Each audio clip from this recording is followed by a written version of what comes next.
काबिल एहतराम काबिल इज्जत मिस्टर सैमुअल रंधावा को वेलकम करते हैं कि वो आए और आज का जिंदगी का कलाम खुदा के लोगों के साथ जुड़ें।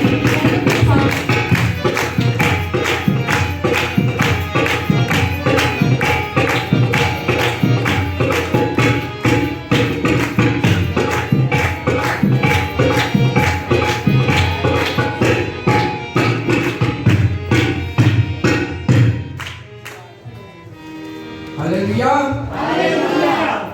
हाँ जी, कलाम सुनने के लिए तैयार है। हम सब खुदा के कलाम को जलाल देते हैं। आइए मेरे साथ मुकद्दस मत्ती की अंजील उसका 27वां बाब निकालेंगे। मुकद्दस मत्ती की अंजील उसका 27वां बाब में मैं पढ़ना शुरू करूंगा। दूसरे दिन जो तैयारी के बाद का दिन था, सरदार काहिनों और फरीसियों ने पिलातुस के पास जमा होकर कहा, खुदावंद हमें याद है कि उस धोखेबाज ने जीते जी कहा था, मैं 3 दिन के बाद जी उठूंगा। बस हुक्म दे कि तीसरे दिन तक कब्र की निगहबानी की जाए, कहीं ऐसा न हो कि उसके शागिर्द आकर उसे चला ले जाएं और लोगों से कहें कि वो मुर्दों में से जी उठा और ये पिछला धोखा पहले से भी बुरा हो। पिलातुस ने उसे कहा, तुम्हारे पास पहरे वाले हैं, जाओ जहां तक तुमसे हो सके उसकी निगहबानी करो।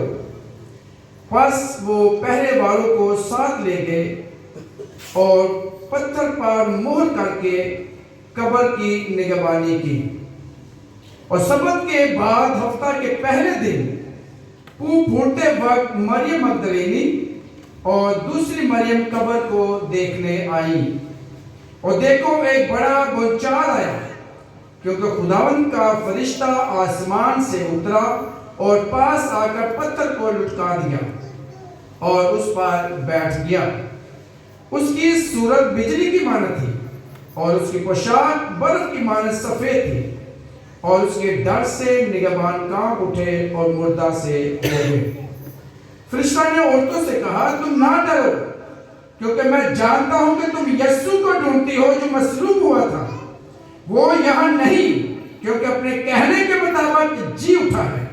आओ ये जगह देखो जहां खुदावंद पड़ा था, और जब जाकर उसके शागिर्दों से कहो कि वो मुर्दों में से जी उठा है, और देखो वो तुमसे पहले गलील को जाता है, वहां तुम उसे देखोगे। देखो मैंने तुमसे कह दिया।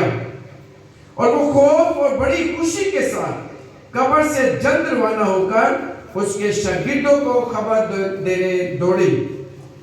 और देखो यीशु उनसे मिला और उनसे कहा, सलाम। उन्होंने पास आकर उसके कदम पकड़े और उसे सजदा किया।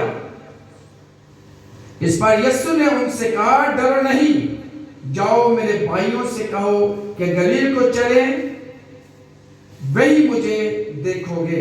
पाक कलाम के पढ़े सुन जा बुलंद आवाज से कह सकते हैं आमीन। बुलंद आवाज से कह सकते हैं आमीन। खुदा का कलाम यूहन्ना की अंजील 3 बाब 16 आयत में लिखा है, बस खुदा ने दुनिया से ऐसी मोहब्बत की कि उसने अपना इकलौता बेटा बख्शा, ताकि जो कोई उस पर ईमान लाए हलाक ना हो बल्कि हमेशा की जिंदगी पाए। ये मोहब्बत जो है ना, ये बड़ी खतरनाक है।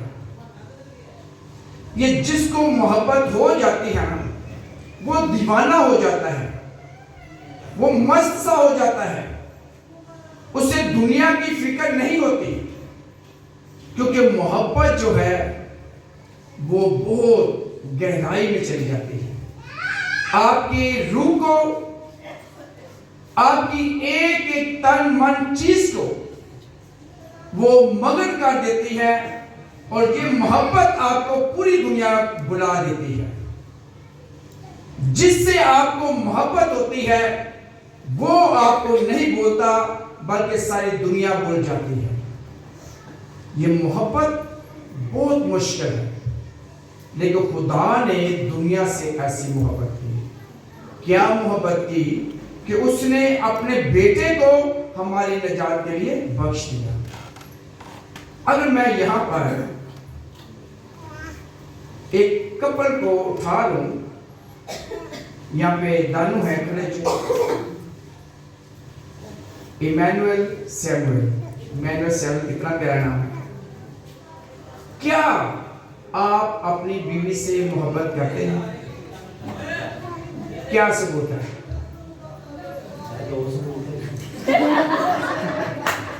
अगर मैं कहूं कि ये छुरी है, अगर मैं कहूं कि आप अगर रियली सच्चाई के तौर पर दिल से अपनी बीवी को प्यार करते हैं, तो क्या आप यहाँ उसके लिए एक छुरी का टक लगा सकते हैं? बिना आपकी मोहब्बत करके।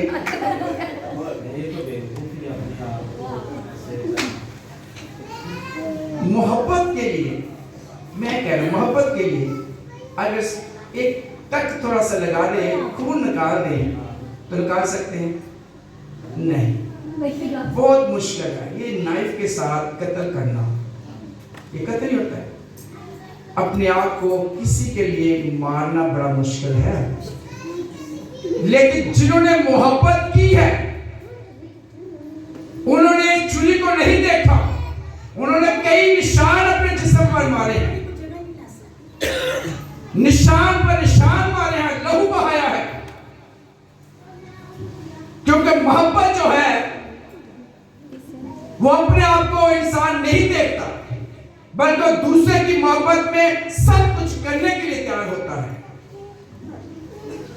और भाई ने कहा कि मैं ये छुरी से कट नहीं लगा सकता, इससे खून बहेगा, ये मैं मोहब्बत नहीं दिखा सकता।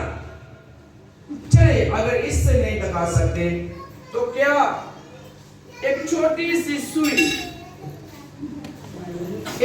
सी सुई यहां पर बीच वाली उंगल में फिंगर पर मारकर एक कतरा लहू बहा सकते थे? भाई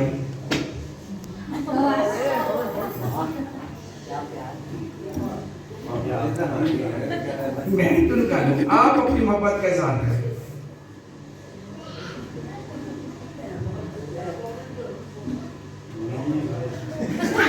मेरा खून ही नहीं है।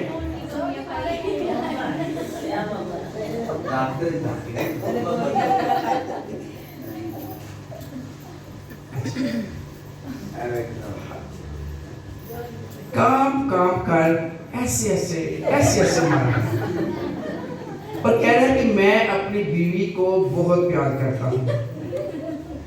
और मैंने कहा कि अपनी बीवी से अगर प्यार करते हैं, उसकी मोहब्बत के लिए एक कतरा खून का दे दें।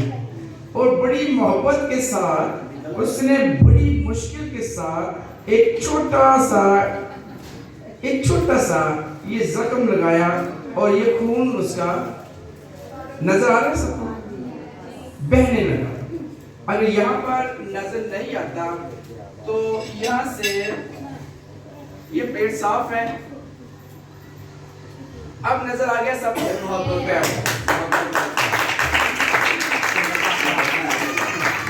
ब्लड नजर आ गया।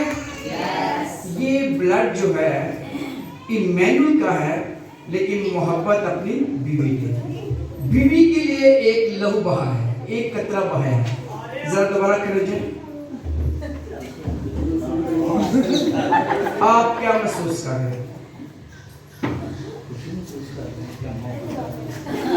आप महसूस कर रहे हैं कि आपको फख्र है कि मैंने कलीसिया के सामने, सबके सामने अपनी मोहब्बत का इजहार किया गया है। जो मुझे कहा गया उसके लिए मैंने किया है, यही मेरी मोहब्बत है। और उन आपने एक खून का कतरा दिखा दिया, ये मोहब्बत है। लेकिन बड़ी मुश्किल है। सुबह से लेकर शाम तक काम कर सकता है, लेकिन लहू बहाना बहुत मुश्किल है। यीशु को सब इल्म था। खुदा यीशु मसीह को एक एक बात का इल्म था कि उसने इब्लीस के सर को कुचलना है, और उसके सर को कुचलने के लिए उसका लहू बहना बहुत जरूरी है। और उसने खुदा के मंसूबे को, खुदा के इरादे को इंसानियत की बका के लिए, इंसान की निजात के लिए अपने आप को पेश कर दिया। ऐ बाप, भला कहां है? हम कुर्बानी देने जा रहे हैं, पर भला किधर है? खुदा इब्राहिम ने कहा कि बेटा खुदा मुहैया करेगा। कुर्बानी मांग रही है, और खुदा यीशु मसीह कुर्बानी देने के लिए इस जमीन पर आया, लहू बहाने के लिए आया, क्योंकि लहू के बहाए बगैर उसकी मोहब्बत का इजहार नहीं था। और उसकी मोहब्बत यह थी कि हम मरूसी गुनाह से आजाद हो जाए, हम नजात याफ्ता बन जाए। ये थी यीशु की मोहब्बत। उसने एक कतरा नहीं, बल्कि सुबह 9 बजे से लेकर दोपहर 3 बजे 3 घंटे 6 घंटे मुसलसल 6 घंटे अपना लहू को लगा दिया। उसके जिस्म में से 6 घंटे मुसलसल लहू बहा। ये लहू इसलिए बहा क्योंकि खुदा यीशु मसीह आपसे मोहब्बत करता है। आपकी निजात के लिए उसने 6 घंटे एक एक कतरे को अपने जिस्म से बाहर जाने का हुक्म दे दिया। ये है मोहब्बत यीशु की, जो बहुत मुश्किल है। I love you my son, I love you my daughter, लेकिन उसके लिए खून बहाना बड़ा मुश्किल है। लेकिन यीशु ने ऐसा किया। जब यीशु ने ये कुर्बानी, ये मोहब्बत की कुर्बानी को कबूल किया, तो इब्लीस को शर्मिंदगी हो गई, इब्लीस को आग लग गई। वो उस वक्त खुश था जब जैतून के बाग में खुदा यीशु मसीह ने फरमाया कि बाप, अगर हो सके तो ये प्याला टल जाए, मगर मेरी नहीं बल्कि तेरी मर्जी है। इब्लीस खुश हुआ कि शायद अब यीशु जिस मकसद के लिए आया था उससे घबरा गया है। लेकिन यीशु इस कुर्बानी के लिए नहीं भागा। अपनी मोहब्बत जो खुदा ने उससे की है हम सब के लिए, वो नहीं भूला। और जब उसको दफना दिया गया, सारी स्टोरी का आपको पता है, वाक्य का पता है, दफना दिया गया तो जालिमों ने, फरीसियों ने और फौज ने और सरदार कहनों ने और पूरी कौम ने पिलातुस के पास जाकर कहा कि ये धोखेबाज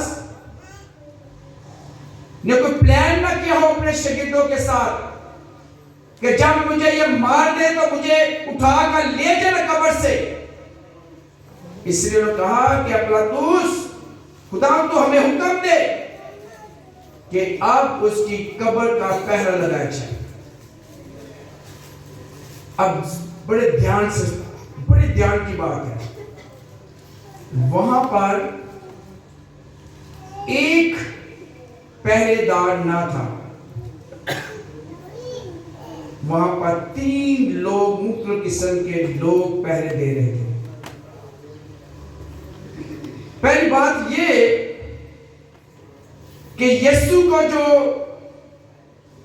जुमे की रात को 6 बजे के बाद या 6 बजे से पहले जो दफनाया गया, तो खुदा का कलाम यूहन्ना की अंजील बताती है कि 50 किलो 50 सेर मुर्द और ऊद मिलाकर उसके जिस्म पर लगाकर और उसको कब्र में रखा है। अगर देखा जाए तो ये जो 50 किलो या 50 सेर जो मूल और ऊद है मनाया गया उसको यीशु के जिस्म पर। तो कितना कितना खर्चा आया होगा। लेकिन जो खुदा को प्यार करते हैं, जो किसी को प्यार करते हैं, वो खर्चे को नहीं देखते, वो अपनी मोहब्बत का इजहार करते हैं। और ये मोहब्बत का इजहार जो है वो यूसुफ ने किया। और उसके बाद जो पत्थर उसके कब्र पर रखा गया वो 65 मन का था। 65 मन का पत्थर उस कब्र के ऊपर लगा दिया गया।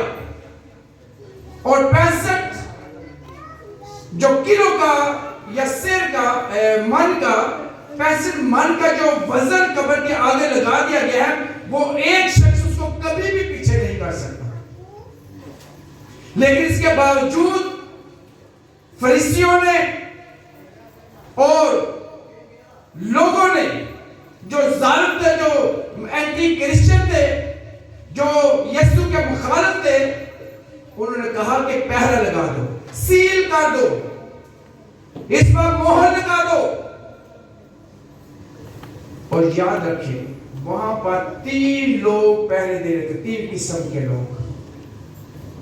पहले यही फकीर फरीसी, जो फरीसी है, वो बड़े ध्यान के साथ देख रहे थे कि कहीं कोई उसकी लाश को चुरा ना ले जाए। सरदार जो काहिन थे वो पहरा दे रहे थे, और दूसरे वो लोग जो सिपाही, रोमी सिपाही थे, वो पहरा दे रहे थे। और रोमी सिपाहियों का जो पहरा है वो आम पहरा नहीं है कि एक चौकीदार बैठ गया, बल्कि जब आप रोमी हुकूमत की तारीख को पढ़े तो एक यूनिट वहां पे मुकर्रर किया गया, और एक यूनिट के अंदर 16 सिपाही होते हैं। यानी कि यीशु की कब्र पर तकरीबन 16 लोग जो है, जो सिपाही हैं, वो पहरा दे रहे हैं।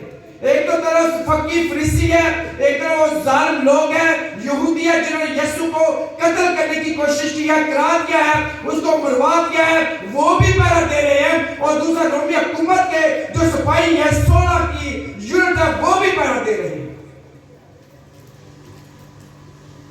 एक शख्स जिससे वो डर चुके हैं, वो शख्स एक शख्स नहीं था, वो सच्चाई थी, वो हकीकत थी। वो पतरस ने उसे सही कहा था कि तू जिंदा खुदा का बेटा है, इसीलिए ये सब लोग डर रहे थे कहीं ऐसा ना हो कि ये वाकई ही मुर्दों में से जिंदा हो जाए। यह उनके अंदर डर, खौफ था। और एक बात याद रखें, बड़े लोग कहते हैं कि जो सिपाही थे वो सो सकते हैं, लेकिन रोमी सियासत, रोमी हुकूमत के अंदर फौज या सिपाही के अंदर सोना तो मर जाने के बराबर, मर जाना ही होता है। क्योंकि अगर एक सिपाही अपनी ड्यूटी के दौरान सो जाए, उसका हाल क्या होता है। और जो यीशु के पहरे, कब्र पर पहरे के लिए सिपाही आए थे, वो आम सिपाही नहीं थे, ये वो खास सिपाही थे, जैसे कि कमांडो पुलिस जैसे हमारे पाकिस्तान में कहलाती है, जो खास बड़े बड़े सियासी लीडरों के साथ चलते हैं, जो देखभाल कर उनकी हिफाजत करते हैं। इस तरह के सिपाही लगा दिए गए, और उनकी हुकूमत का यह कानून था कि अगर एक सिपाही सो जाए अपनी ड्यूटी के दौरान तो उसको वहीं पर जला दिया जाता था। एक फौजी को नहीं, एक सिपाही को नहीं। जब रोमी हुकूमत की तारीखी किताबों को आप पढ़ेंगे तो देखेंगे कि एक यूनिट पूरे को जला दिया जाता है। इसलिए एक शख्स भी वहां सो नहीं सकता था। अगर शाम 6 बजे या 7 बजे पहरा शुरू हुआ है तो वहां से लेकर इतवार तक, हफ्ते के पहले दिन तक कोई सो नहीं सकता था। इतनी उनकी फौज, इतने उनके सिपाही जो हुकूमत कानून थे, बड़े बड़े शदीद सख्त थे। आपको याद है कि वो कभी सिक्का पिलाते थे यीशु को, कभी पित्तमिली मैं पिलाते थे, क्योंकि वो ये पीते थे और उससे उनको नींद नहीं आई। आज किसको पता है कि फौज क्या इस्तेमाल करती है? क्या करती है? आइस। क्या होता है उसका फायदा? उससे एक शख्स जो लगाता है, आंखों में लगाता है, उसको नींद नहीं और वो 5-5 दिन भी जाग सकता है। और यही हाल ये सिपाहियों का। तो हमने देखा कि पहले पहरेदार कौन है? फकीर फरीसी, जो यीशु के खिलाफ है, और दूसरे रोमी सिपाही वहां पर पहरा दे रहे हैं। अब तीसरा पहरा बड़ा इंपॉर्टेंट है। मैं एक किताब पढ़ रहा था, उसमें बताया गया कि तीसरी किस्म के पहरा भी था, और वो किन का पहरा था? वो तमाम बदरूहों का था, जिनको यीशु मसीह ने अपने जमाने में दूसरों की जिंदगियों से निकाला था। अगरचे वो निकल के डालते थे, यीशु को जानते थे कि ये जिंदा खुदा का बेटा है, लेकिन उनके अंदर जो था वो नफरत ही है। यीशु ने हमें इस घर से, इस शख्स से निकाला है। वो अंदर से बदरूहें यीशु के खिलाफ थी। अब उसके पास ये वक्त था तो वो यीशु को कब्र के अंदर ही रहने दी। और दूसरे इनके साथ वो इब्लीस जो आसमान से गिरा दिया गया, वो खुश हो गया। जुमे के रोज 3 बजे खुश हो गया कि यीशु ने ये कहा कि अब मैं अपनी रूह तेरे हाथों में सौंपता। अब ये सिस्टम खत्म हो गया, रूह निकल चुकी है, खत्म हो चुका है। अब ये जिस्म जो है वो उसके अंदर है, अब खत्म हो गया। लेकिन उसको डर था कि यीशु जी ना उठे, इसलिए वो भी इब्लीस, लूसीफर जिसे कहते हैं, वो भी, और उसके साथ जितने आसमान से करूबी गिरा दिए गए, वो भी पहरा देने लगे। अब 3 किस्म के लोग जो थे वहां पहरा दे रहे थे। लेकिन खुदा का कलाम क्या फरमाता है? खुदा का कलाम फरमाता है कि इंसान के मंसूबे नहीं, इंसान के बुलंदवासी, इंसान के मंसूबे नहीं कायम रहते। अगर रहता है तो खुदा के इरादे कायम रहते हैं। अब इंसान का मंसूबा था, इंसानों के या मखलूकात के ये मंसूबे थे कि यीशु कब्र के अंदर है, हम उसे बाहर नहीं निकलने देंगे। ये उनका मंसूबा था। लेकिन खुदा का जो इरादा था वो यही था कि खालिक जो है वो खालिक ही है। हालेलुया। खालिक ही खालिक है, खालिक को कोई नीचे नहीं कर सकता। और खालिक जो है खुदा का जो बेटा है, उसके लिए इरादे खुदा के हो रहे।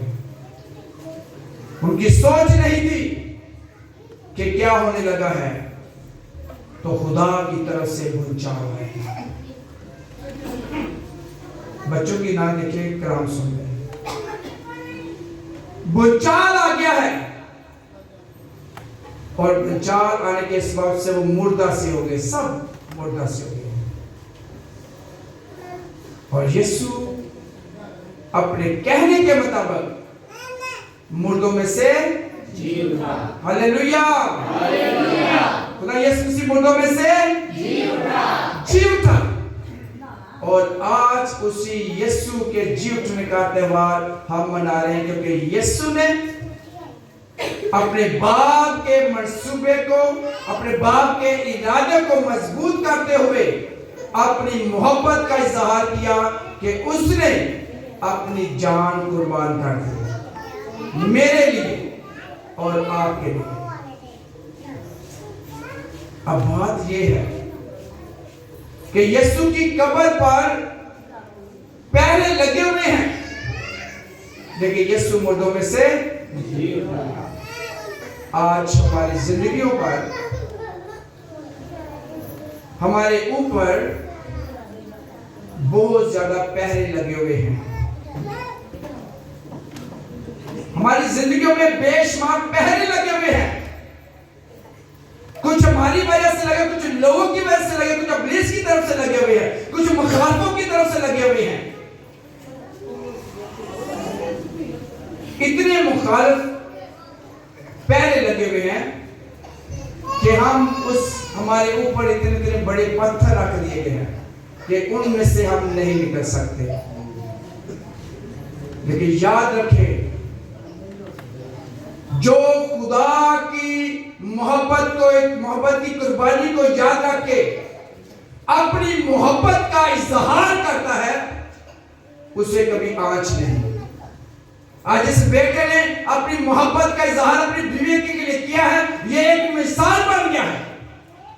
जब यीशु ने मोहब्बत की है, मोहब्बत का सबक दिया है, अब हम जब अपनी मोहब्बत का इजहार करेंगे तो एक मिसाल बनेगी। और वो मिसाल है, वो सबक है, वो ये है कि हम भी यीशु की तरह जी उठेंगे। हम भी यीशु की तरह गिरे नहीं रहेंगे, कब्र के अंदर नहीं रहेंगे। जब हमारी मोहब्बत यीशु के लिए होगी तो हम भी यीशु की तरह एक 65 किलोमीटर मान का पत्थर, क्या कई मान का पत्थर भी हमारे ऊपर होगा, पहला होगा, हम खत्म कर देंगे। हालेलुया। पत्थर कौन कौन सी है हमारी जिंदगी में? कौन कौन से पहरे लगे हुए हमारी जिंदगी में? हमारे पास घर नहीं, घर का पहरा है। हमारे पास जॉब नहीं, हमारे पास औलाद की फरमाबरदारी नहीं, हमारे पास बेशुमार मुश्किलात हैं, कर्जे जैसी लानत खत्म नहीं होती।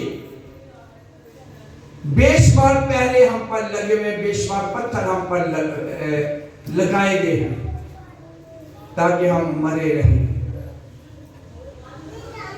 लेकिन खुदा का कलाम फरमाता है कि खुदा के बंदे कभी मरते नहीं। लास्ट बात जो है वो मरते नहीं, बल्कि वो हमेशा की जिंदगी हासिल करते हैं।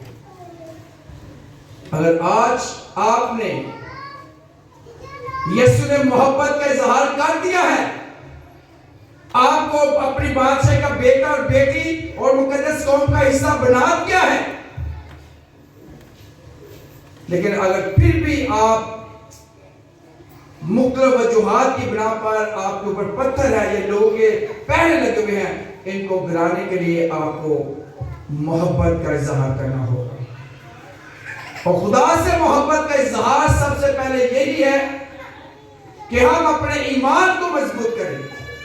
और ईमान मजबूत होता है, पैदा होता है सुनने से, और सुनना मसीह के कलाम से।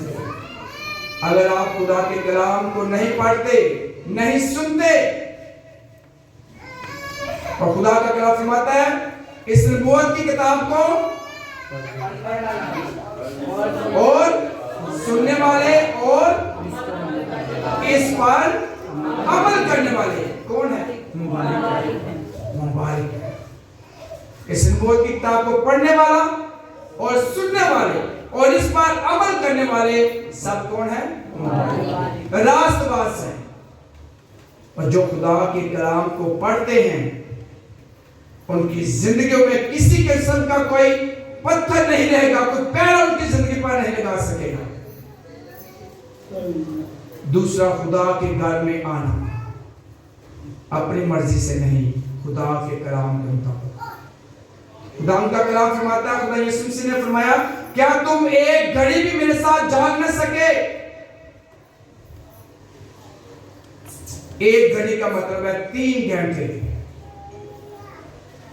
तो खुदा यीशु मसीह अपने शागिर्दों से, रसूलों से डिमांड कर रहा था, क्या तुम मेरे साथ 3 घंटे भी नहीं जाग सके? अभी हमने खाना खा के आए और तुम्हें खाने की वजह से गलूत के आगे सो गए हो, क्या तुम मेरे साथ 3 घंटे नहीं जाग सके? अभी तो मैं आपसे जुदा हो जाना है। हम खुदा के साथ 3 घंटे क्या, हमने 2 घंटे मुकर्रर किए हैं, क्या हम 2 घंटे खुदा को देते हैं? अगर देते हैं तो ये आपकी मोहब्बत है, अगर नहीं देते तो आर्टिफिशियल मोहब्बत है। खुदा का कलाम पढ़ना और खुदा की इबादत करना, शुक्रगुजारी करना। और खुदा कलाम फरमाता है अपने खुदा मेरे घर में हदिये नजरानों के साथ आए। 10 साल पहले भी अगर मैं उतनी हदिया देता था, 10 साल बाद कोई हदिया देता था, तो फर्क देखिए कितनी बरकत हम ले रहे हैं, कैसे हम रासबाज बन जाएंगे। खुदा के कलाम को अभी तक हमने पूरा पढ़ा ही नहीं, बूढ़े हो गए हैं, दुनिया का हर काम करना जानते हैं, लेकिन खुदा के कलाम को बूढ़े भी हो गए, अभी तक नहीं मुकम्मल किया। पैदाइश से लेकर मुकाशवा तक नहीं पढ़ा तो आप कैसे ईमानदार बन सकते हैं? कैसे पत्थर जो है आपकी आपसी जिंदगी से दूर हो सकते हैं? कैसे पहरे खत्म हो सकते हैं? खुदा को जो टाइम है बेशुमार चर्चेस में 2 घंटे मुकर्रर किए हैं। देखो खुदा तो कहता है 1 घड़ी और 1 घड़ी में 3 घंटे होते हैं। सोचिए कितने आप वफादार हैं, कितने हदिये नजराने खुदा के घर में लेकर आते हैं, कितनी शुक्रगुजारी की इबादत करते हैं। शुक्रगुजारी करते हुए आप डर जाते हैं। देखो खुदा का कलाम ज़बूर में इसके जरिए फरमाता है कि शुक्रगुजारी की इबादत वो गुजरानता है जो खुदा की तारीफ करता है, जो खुदा की दी हुई नेमतों के लिए, बरकतों के लिए शुक्रगुजारी करता है। तो खुदा मैं तेरी शुक्रगुजारी करता हूं। और बेशुमार तो लोग ऐसे जो सोचते हैं कि बड़ा बड़ा कोई कारनामा होगा तो हम शुक्रगुजार। भाई तो आपको तो खुदा ने जिंदा रखा हुआ है, इससे बढ़कर कौन सी शुक्रगुजारी कर सकते हैं? कभी ये शुक्रगुजारी नहीं। तो अगर आपने अपनी जिंदगियों में से पत्थरों को खत्म करना, चाहे वो 65 मन के बजाय 100 मन का क्यों ना हो, चाहे आपके ऊपर इब्लीस का, लोगों का, दुश्मनों का आप पर पहरा क्यों ना हो, आपकी मुखालफत क्यों ना हो, लेकिन आप खुदा के कलाम पर अमल करेंगे तो आप मुबारक हो जाएंगे, रासबाज हो जाएंगे। और जो रासबाज हो जाएगा वो खुदा का ताल्लुक कहलाता है। और खुदा का कलाम फरमाता है कि खुदा अपने ताल्लुक को, लगता है आपको भी नींद आ गई है, बुलंद आवाज होनी चाहिए। खुदा अपने ताल्लुक को, खुदा के कलाम के सुनने पर खुदा आप सबको बरकत दे। आमीन।